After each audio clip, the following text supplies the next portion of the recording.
59,970 కోట్ల గ్రౌండ్ అయిన పెట్టుబడులు 59,970 కోట్ల రూపాయలు మాత్రమే. అదే జగన్మోహన్ రెడ్డి గారి ప్రభుత్వంలో 2019-24 మధ్య 78,514 కోట్ల. చెప్పండి అజయ్ గారు, చెప్పండి. నువ్వు మళ్ళీ చెప్పు. చందు గారు, రమేష్ అన్న ఈ విధంగా వాళ్ళ పార్టీని డిఫెండ్ చేసుకుంటే మీకు డాక్యుమెంట్ పంపించడం జరిగింది. రైట్ రైట్ పంపించారు, పంపించాను. ప్లే చేస్తారు మీ దగ్గర ఉంటే ఒకసారి. అజయ్ గారు ఒక్కసారి మీరు పంపించారు, రైట్, అది ప్లే చేద్దాం. డాక్యుమెంట్లు మీకు పంపించాను చందు గారు, పంపించారు, ప్లే చేద్దాం. బిఫోర్ దట్ డాక్యుమెంట్ ఒకటి పంపించాను. వీళ్ళ మంత్రి గౌతమ్ రెడ్డి గారు ఇచ్చిన డాక్యుమెంట్ అదొకటి పంపించాను. ఒకసారి మీరు ప్లే చేస్తే రమేష్ అన్నకి అర్థం. రైట్, ఓకే అండి, ఓకే. రమేష్ అన్న వాళ్ళ పార్టీని డిఫెండ్ చేసుకోవడానికి ఆయన నోటికి వచ్చిన అబద్ధాలన్నీ అర్థం అన్నాడు. నేను మీకు డాక్యుమెంట్లు పంపించడం జరిగింది. ఒకసారి డాక్యుమెంట్లు ప్లే చేయండి.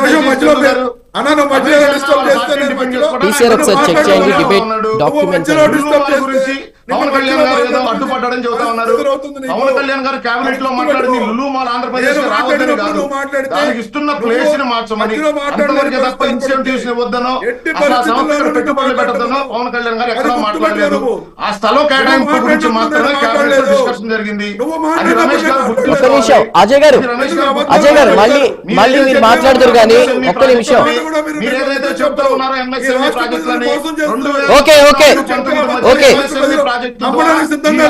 3 లక్షలకు పైగా ఉద్యోగ కల్పన చేసిన ఘనత తెలుగుదేశం పార్టీ ప్రభుత్వానికి. 2014 నుండి 19 మధ్య 5 లక్షలకు పైగా ఉద్యోగ కల్పన చేసిన ఘనత చంద్రబాబు నాయుడు గారికి, నారా లోకేష్ గారికి. 2019 నుండి 24 మధ్య మీ ముఖ్యమంత్రి విధ్వంసమ పరిపాలనతో దోపిడీ విధానంతో ఈ రాష్ట్రంలో యువత కల్పించిన ఉద్యోగాలు 9,000. మీరు చేసిన దుర్మార్గ పరిపాలన వలన ఈ రాష్ట్రం నుండి తగ్గిపోయిన కంపెనీలు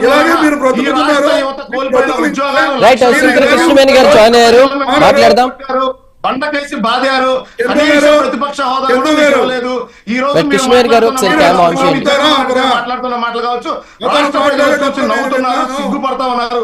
వైఎస్ఆర్సీపీ నేను డాక్యుమెంట్ పంపించాను, మీరేదో నోటికి వచ్చిన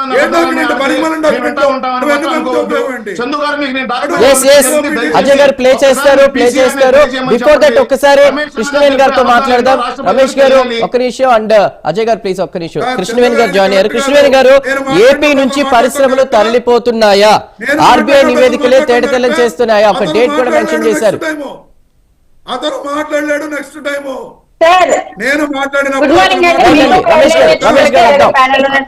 వారేం చెప్పలేదు, డాక్యుమెంట్స్ ఉన్నాయన్నారు. కృష్ణవేణి గారు ఒక